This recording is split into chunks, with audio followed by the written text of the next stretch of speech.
Daily ரொட்டீனை change பண்ணாத வரைக்கும் உங்கள் லைஃப்பில் சக்ஸஸ் வரவே வராது. சக்ஸஸ்க்கான சீக்ரெட் என்னென்னா உங்களோட ஹேபிட், டெய்லி ஹேபிட்டை ப்ராப்பராக டிசைன் பண்ணுறதுல தான் இருக்குது. எதெல்லாம் செய்யணும் அப்படின்றத விட எதெல்லாம் செய்யக்கூடாதுன்றதுல தான் ஃபார்முலாவே இருக்குது. அதாவது காலை 5 மணிக்கு மேலே தூங்கக்கூடாது, நைட்டு 10 மணிக்கு மேலே முழிக்கக்கூடாது, சுகரு ஜங்க் ஃபுட் சாப்பிடக்கூடாது, ஆல்கஹால் கன்சியூம் பண்ணக்கூடாது, ஒர்க் அவுட்டை விடக்கூடாது, இன்ஸ்டாகிராம் அதிகமாக கன்சியூம் பண்ணக்கூடாது, புக் ரீட் பண்ணுறத நிப்பாட்டக்கூடாது, சும்மா படுத்து தூங்கக்கூடாது, வாக்கிங் போகாமல் ஒரு நாள் இருக்கக்கூடாது. இந்த மாதிரி கூடாதுன்றதெல்லாம் கரெக்டாக கவனமாக பார்த்துக்கிட்டோம்னாலே ஆட்டோமேட்டிக்காக நம்ம லைஃப் ஸ்டைலே சேஞ்ச் ஆகும். லைஃப் ஸ்டைல்ஸ் சேஞ்ச் ஆகும்போது நம்மளோட மைண்ட் செட் மாறும். மைண்ட் செட் மாறும்போது ஆட்டோமேட்டிக்காக சக்ஸஸ் நம்மளை நோக்கி வர ஆரம்பிச்சிடும்.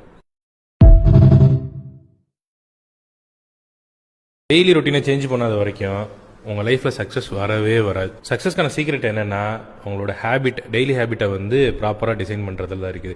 எதெல்லாம் செய்யணும் அப்படின்றத விட எதெல்லாம் செய்யக்கூடாதுன்றதுல தான் ஃபார்முலாவே இருக்குது. அதாவது காலை 5 மணிக்கு மேலே தூங்கக்கூடாது, நைட்டு 10 மணிக்கு மேலே முழிக்கக்கூடாது, சுகரு ஜங்க் ஃபுட் சாப்பிடக்கூடாது, ஆல்கஹால் கன்சியூம் பண்ணக்கூடாது, ஒர்க் அவுட்டை விடக்கூடாது, இன்ஸ்டாகிராம் அதிகமாக கன்சியூம் பண்ணக்கூடாது, புக் ரீட் பண்ணுறத நிப்பாட்டக்கூடாது, சும்மா படுத்து தூங்கக்கூடாது, வாக்கிங் போகாமல் ஒரு நாள் இருக்கக்கூடாது.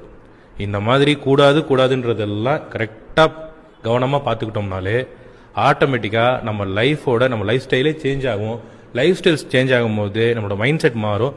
மைண்ட் செட் மாறும்போது ஆட்டோமேட்டிக்காக சக்ஸஸ் நம்மளை நோக்கி வர ஆரம்பிச்சிடும்.